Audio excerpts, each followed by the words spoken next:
These are the ski poles that I took with me on my Greenland expedition. As you can see, they are super, super long. I am 6 feet tall or 183 centimeters, and these nearly touch my shoulder. Traditionally, someone might use shorter ski poles, but there's a reason I use these ski poles. Actually, a couple reasons. When I'm skiing along and I put my hands in these wrist straps, you might think, oh, okay, you're just going to pull along like this, but that's not the way you want to do long distance travel. The reason I have such ridiculously long ski poles is that if you see my position here and you see where the ski poles are, you can see that they're way, way out behind me.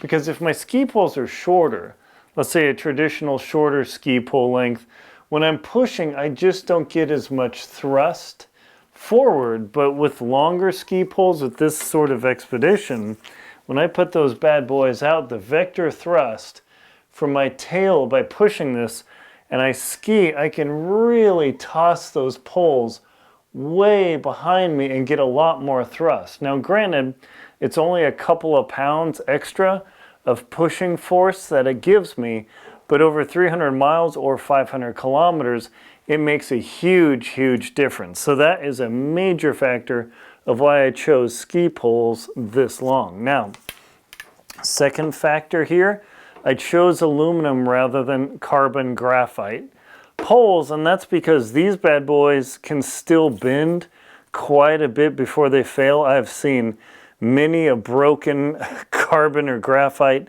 ski tip or ski pole along trails in Jackson and Idaho, and I just didn't want to have that. I've accidentally bent these falling over in Antarctica, and I was able to kind of roll them back on my body and straighten them out. Carbon fiber, it bends, and then crunch.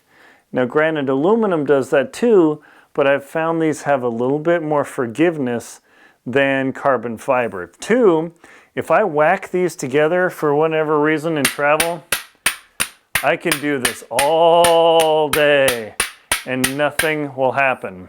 The only thing they'll ding, actually no, won't even really ding them up. You can see it scratched.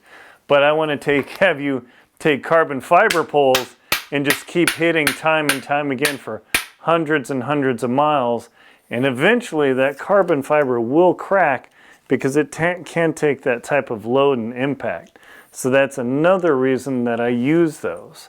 Now, one of the downsides of all ski poles in extreme temperatures is the cork and the handle. So even though I didn't have foam handles and cork is supposed to be better, this cork is super cold. Let me show you, even with my gloves, my Mega Gauntlet Ultimates, it doesn't matter what glove I've had.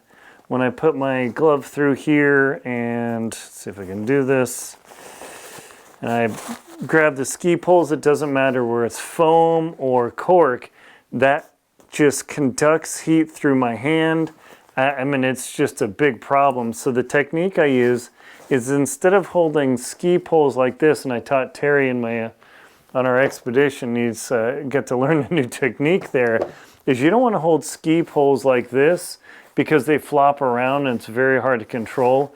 If you put your hand up and then grab them forward, that way it allows me to virtually have no contact area with my ski pole while still maintaining complete control. I can push them, lift them up, and keep going, and very, very well. Compared to holding here, if I oops, it's even hard for me to do. If I do that and hold them, how do the people do? I don't even know how to do anymore. Oh yeah. Yeah, you put it through there and you hold it through here.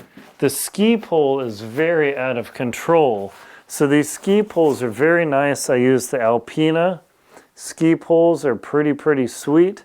And they have really big straps. So I can put my huge glove through them and then hold the ski pole properly. So all in all, these are great ski poles. That's why I prefer aluminum. With the cork, foam might be a little bit better, but over time, foam can get chipped and dinged. This ski pole is super polished for all the thousands of miles that have been put on them, and they work super well. Also, you can see I've got self-shrinking cold tape on here. This holds my pogies. I'll do that in another video. Super nice just to put a little bit on there. And just a trick, If you want to be pretty slick, wrap a little bit of Gorilla Tape around your ski poles. That way you've always got some tape, so if you have some damage, maybe you damage your glove or you damage a piece of gear, and you've got just a little bit of Gorilla Tape, not regular duct tape, Gorilla Tape, on here, you can unroll that and you always have it with you, and then you can tape up your gear, whatever's damaged, and keep going. So that's definitely a trick. But I love these ski poles. They've gone thousands of miles with me. Check out aaronlinsdu.com/Greenland for more gear information on my expeditions.